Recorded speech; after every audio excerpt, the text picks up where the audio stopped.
I wasn't supposed to see her. Not like that. It was Tuesday. I remember because the trash bins were still out front, and the neighbor's dog was barking like always. I'd forgotten my laptop at home, and I came back on my lunch break to grab it. 30 seconds in and out. That was the plan. I parked in the driveway, walked up the front steps, and that's when I saw it, her orange dress, hanging over the arm of the couch like it had been flung in a hurry.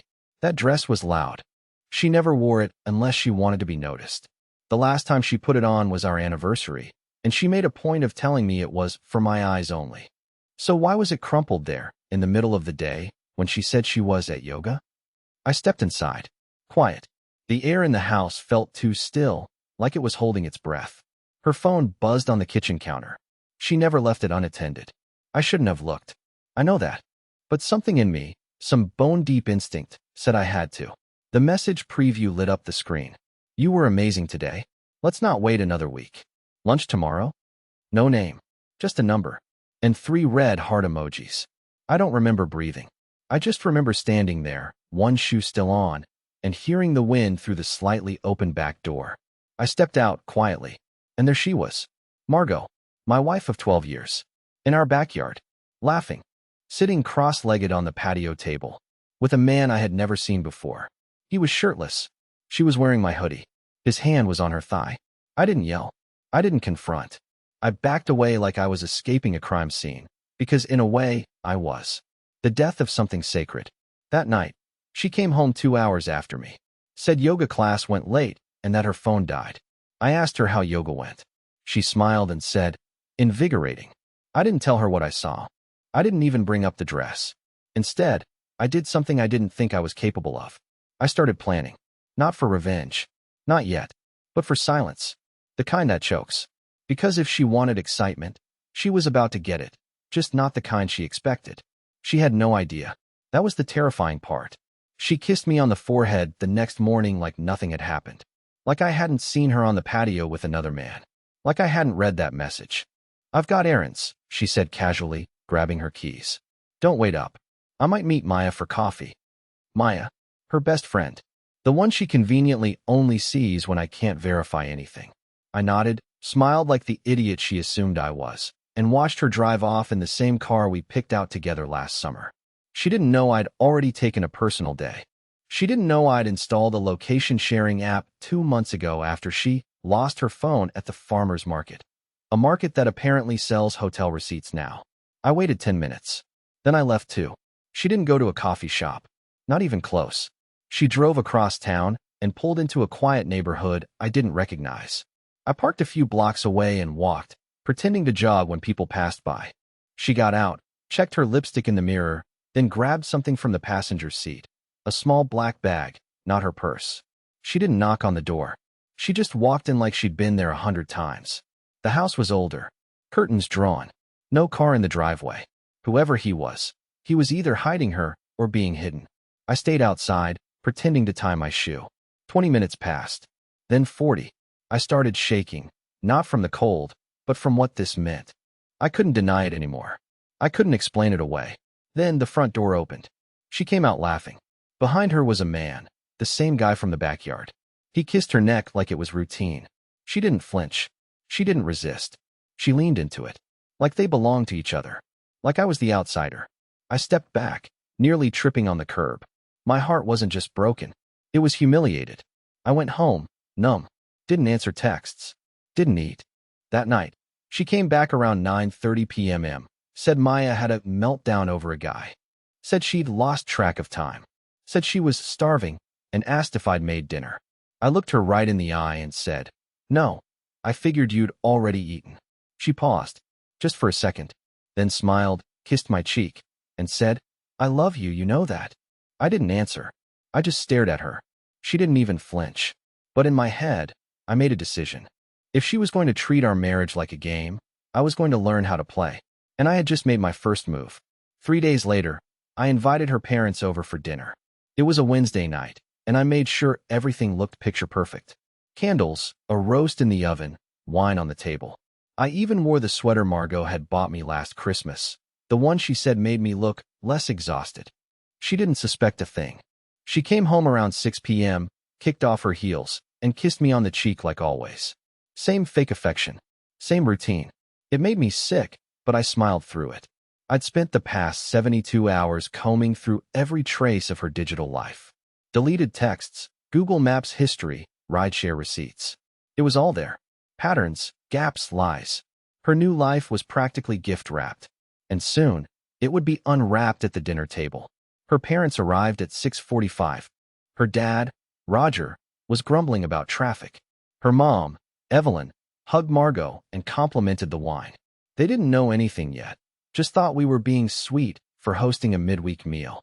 Margot played the doting wife perfectly. She laughed at my lame jokes, filled their glasses, asked about Evelyn's bridge club. It was almost impressive how easily she slipped into the role. Almost. Halfway through dinner, I asked Margot if she wanted to tell them what she'd been up to lately.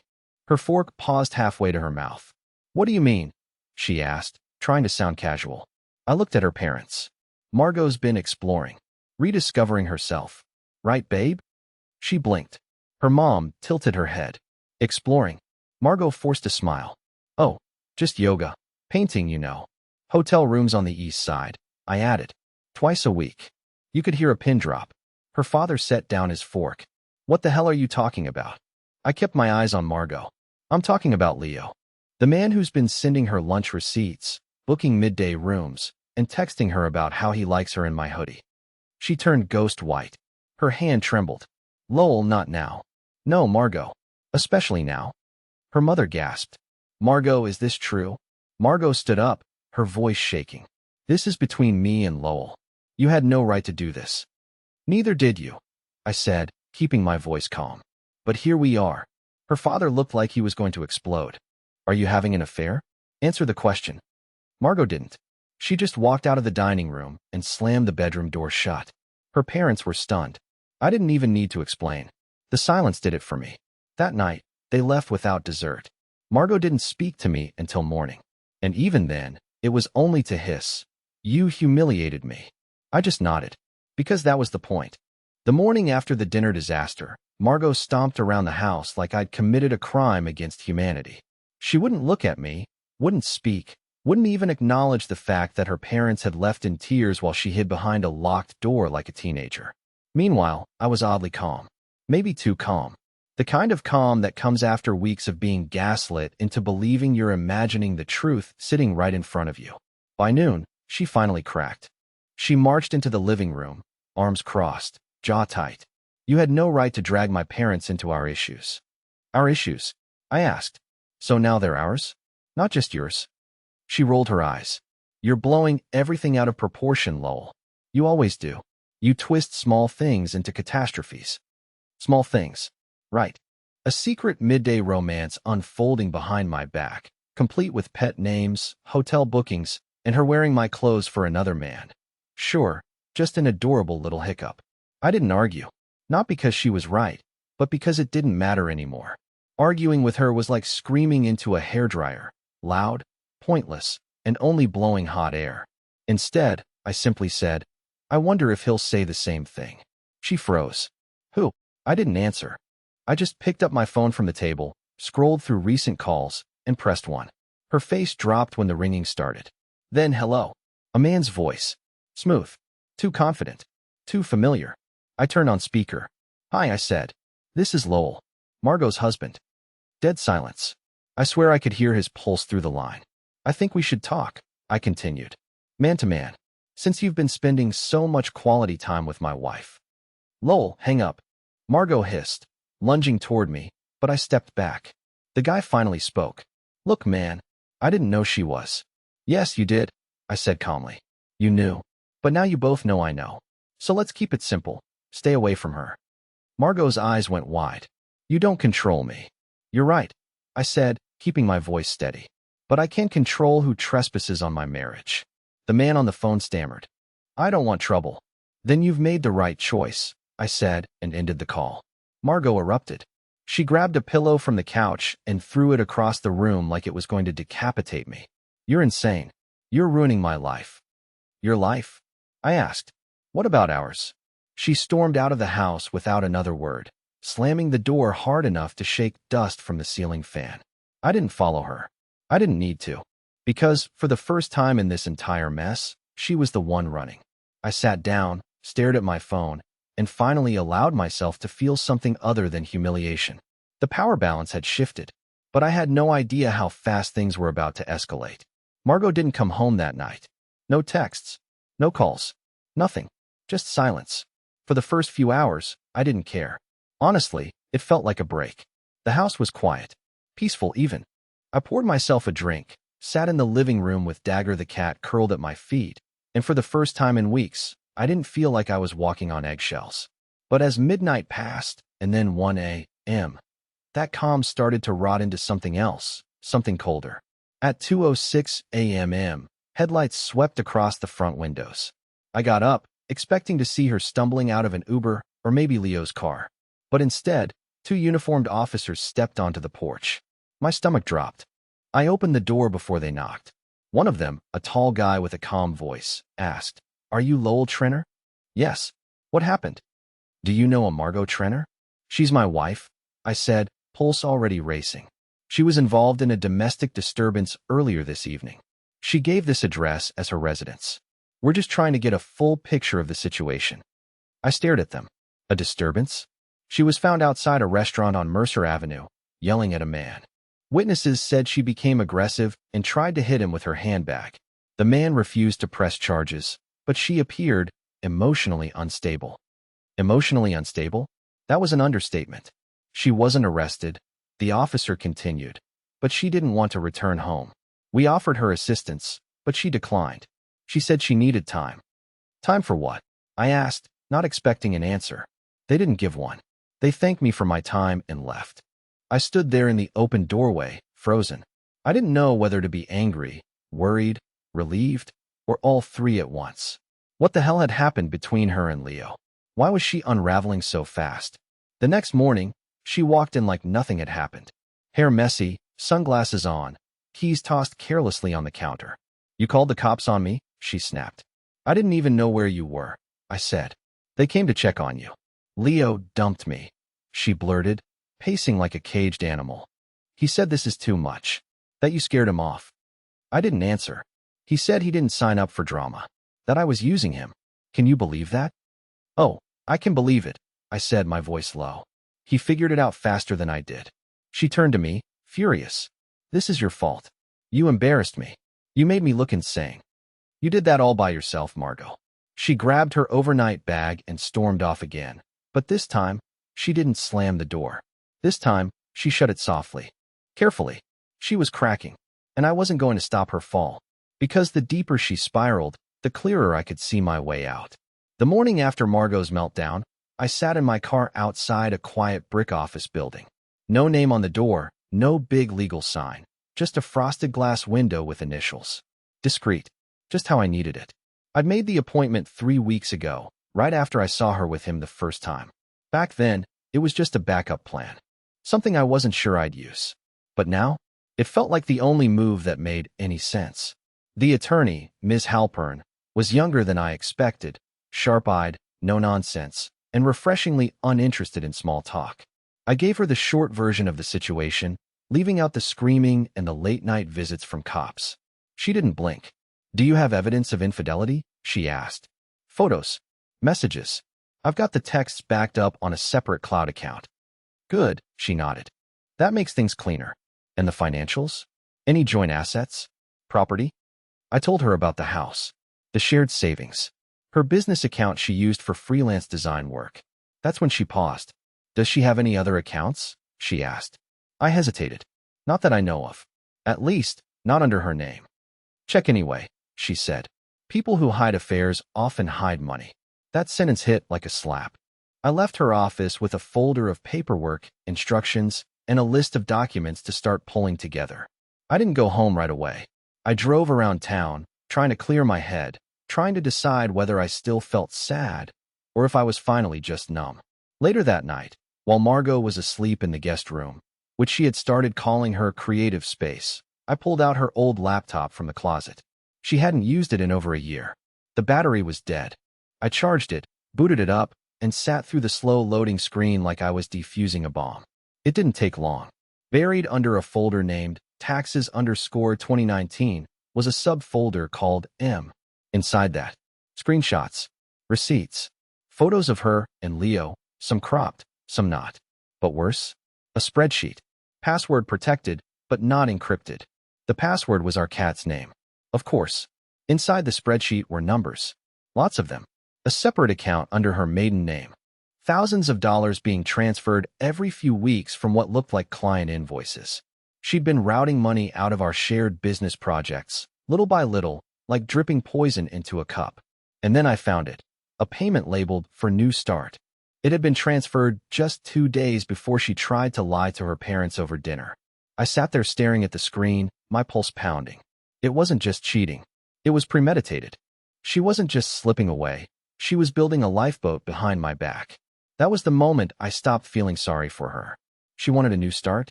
Fine. But I'd make sure she started it with nothing. By Friday morning, the guilt was gone. Not just dulled, erased. Every trace of hesitation I'd carried was burned out by the spreadsheet I found on her laptop. She'd been building her escape for months while pretending our marriage was just going through a phase. The truth? She was cashing out emotionally and financially, and she thought I'd be too spineless to notice. That's what made what I did next feel so damn satisfying. I started with the joint accounts. I moved my half of the savings into a newly opened private account under legal counsel. Perfectly clean, perfectly within my rights. I froze the business card she'd been using for design software, which, according to the statements, was more often used at boutique wine bars and hotel brunches. Then came the real punch.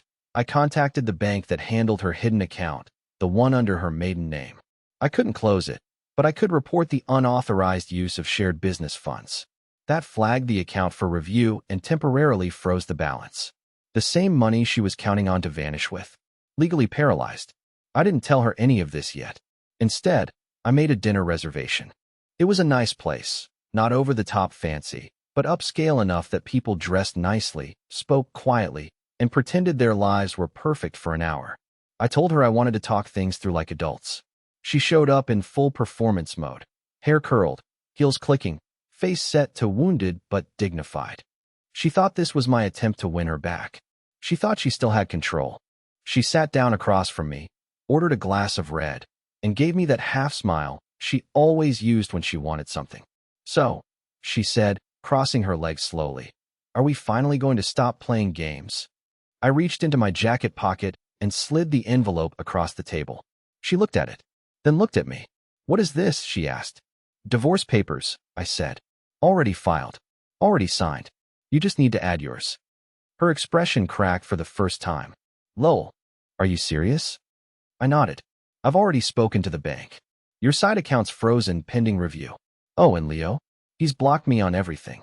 But not before sending me a long, apologetic email about how he didn't know you were married when this started. Thought you were separated. Cute lie, by the way." She gripped the envelope like it might bite her. "You're doing this here? In public?" "Exactly," I said. "Because you've lied to everyone in private. Your parents. Me. Yourself. I figured it was time for a little honesty under the lights." She didn't say anything. Just sat there blinking, hands shaking slightly. When the waiter returned, she waved him off, stood up, and walked out. Envelope still in hand, but dignity clearly left behind. I didn't follow her. I sat there and finished my meal. Every bite tasted like freedom. And for the first time in years, I didn't feel like a victim. It was over. Or at least, I thought it was. I hadn't heard from Margot in 3 days. After the dinner and the envelope, she disappeared. No calls. No texts. No slammed doors. Just silence. The kind I used to beg for during our worst arguments. The kind that now felt like oxygen. Then, at 3:08 a.m. on a Sunday morning, my phone lit up. "Margot, I can't sleep. I hate how things ended. I didn't think you'd really go through with it. I thought you still loved me." I stared at the message for a long time. Not because I was tempted, that part of me was long gone, but because it struck me just how little she understood. Even after everything, she still thought this was about love. As if love was supposed to excuse betrayal. As if love made manipulation okay. I could have ignored it, but I didn't. I wanted to say the thing I'd never had the guts to say when I was still fighting to keep us together. So I typed, "Me. I did love you. I gave you everything. And you mistook that love for weakness. But I learned that loving someone shouldn't come at the cost of losing yourself. I'm not angry anymore. Just done. She didn't reply. Not then. Maybe not ever. And I'm okay with that. Because 3 months later, I moved into a small townhouse across town. Nothing fancy, but it's mine. I fixed up the spare room into a reading nook. Got Dagger a heated cat bed. Started walking every evening without explaining myself to anyone. I even joined a local photography class, something I always wanted to do but never had time for, because Margot needed so much attention. The divorce finalized quietly. No dramatic court scene. No begging. No letters. Just paperwork, signatures, and the cleanest breath I'd taken in a decade. And here's the twist I didn't see coming. I don't regret a second of it. Not even the pain. Because it burned away the version of me that let someone else write the story. Now, I'm the author again. If you're going through something like this, if your heart is breaking but your gut knows the truth, listen to it. You don't owe anyone your silence. Or your suffering. You owe yourself peace.